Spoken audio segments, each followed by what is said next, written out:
Someone to love. Así que me la sé. Everybody needs somebody. Someone to love. Els Blues Brothers. Qui la interpreta, Sarai? Mira, Jordi, aprofitant que vinc a parlar d'una acció en xarxes de l'agrupació musical Santa Cecília del Grau de València, estem escoltant la seva versió de Everybody Needs Somebody to Love.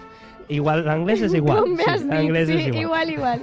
La versió, que és una meravella, la van penjar fa uns dies a les seues xarxes socials, però del que vinc a parlar avui és de les seues audicions en línia. Audicions en línia, també s'han animat esta banda de València a fer-les. Conta més. Com van publicar en la pàgina de Facebook de l'agrupació musical Santa Cecília del Grau, l'alumnat de l'escola musical va realitzar les seues audicions per primera volta de manera virtual i van tindre molt bona acollida. Que bé. Però qui millor que Adrià Sánchez Castelló, director acadèmic de l'Escola de Música Santa Cecília del Grau, a més del director artístic de la banda, per a contar-nos com va ser l'experiència.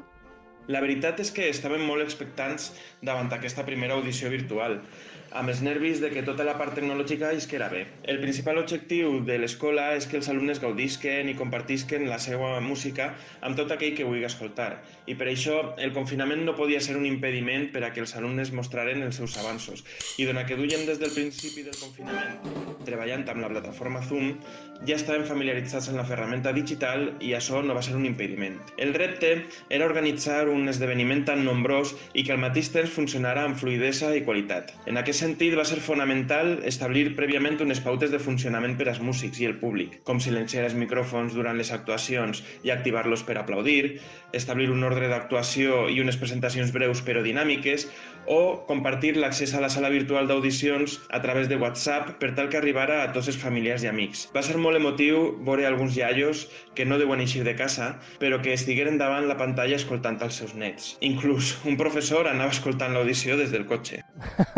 Que bo, això, una imatge molt tendra, la dels iaios també veient els nets, que a més és que els iaios i les iaies són fonamentals per entendre les audicions de les nostres bandes de música, perquè és que les sales sempre estan plenes de iaios i iaies, i no parlem de les iaies i els iaios que van gravant amb el per això ho deixem per un altre dia.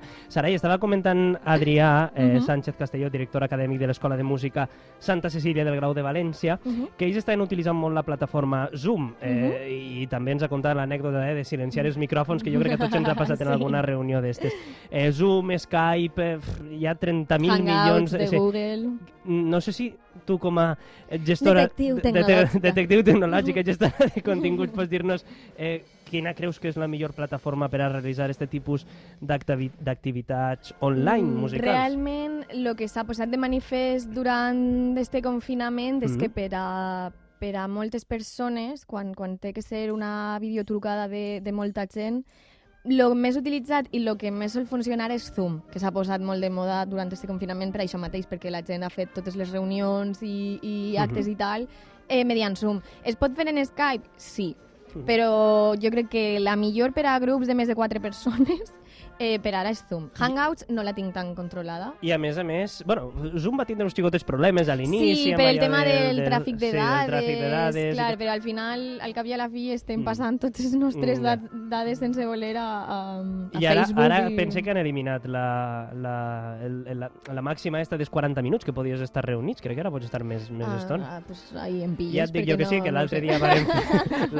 varem fer la reunió del jurat de banda a banda. Vam estar 3 hores i va ser per Zoom. I vaig ir a una pantalleta que deia ja podeu allargar-vos. I tu que bé. Estem parlant de la Societat Musical Santa Cecília del Grau, que han compartit estos vídeos de les audicions que havien de fer de final de curs i les han fet de manera online, així que li hem volgut preguntar també a Alfonso, al seu director, com es presenta l'audició per part dels estudiants. En les audicions de final de curs participaran tots els alumnes durant diferents dies i després d'aquesta primera experiència trobo que hi ha ganes d'oferir encara un millor espectacle. He rebut comentaris de que alguns alumnes ja estan preparant un fons virtual per a la seva actuació, reestructurant el saló de casa o fent proves de so amb les gravacions dels acompanyaments. Intentem que tot això siga un al·licient per descobrir noves possibilitats i no un impediment o una excusa per a l'immobilisme. Perquè és que, a més, Sarai, no tot el món que vol pot assistir a les audicions presencials de l'escola, com diu Adrià Sánchez Castelló, director acadèmic de l'Escola de Música Santa Cecília del Grau de València. De tota aquesta situació, també amb el confinament poden treure ferramentes, poden treure maneres de treballar que ens faciliten certes coses, com en aquest cas, insistisc, fer audicions des de casa. I tant. I per a finalitzar, també he volgut saber com ha sigut per al professorat i per a l'alumnat el fet d'adaptar-se a aquesta nova manera de fer les audicions. Els professors són molt patidors i protectors amb els nostres alumnes. De vegades, inclús tenim més por o nervis que els propis xiquets. Com he dit abans, hi havia molta expectació, molts dubtes, moltes preguntes, però amb una bona planificació, els mestres ajudaren als alumnes a preparar tots els detalls, com el lloc on actuar, la posició de la càmera, la distància amb el micròfon, la il·luminació. Ens hem arribat a plantejar que aquesta nova modalitat d'audicions no es quede en anecdòtica, sinó que continue present en el futur encara que siga una vegada a l'any. Per desgràcia, no tot el món que vol pot acudir a les audicions presencials de l'escola i amb l'ajuda d'aquestes ferramentes la nostra música pot fer feliç a més persones. Clar que sí, escoltar que n'hi ha tantes ganes, tant d'alumnat com de professorat, que té ganes de fer coses també de manera virtual, en este cas de l'Escola de Música Santa Cecília del Grau, doncs vaja, ens dona motius per a animar-nos i acabar de la millor manera possible este matí de diumenge. Moltíssimes gràcies, Adrià Sánchez, ell és director acadèmic de l'Escola de Música Santa Cecília del Grau de València Ciutat i director artístic de la banda. Una abraçada.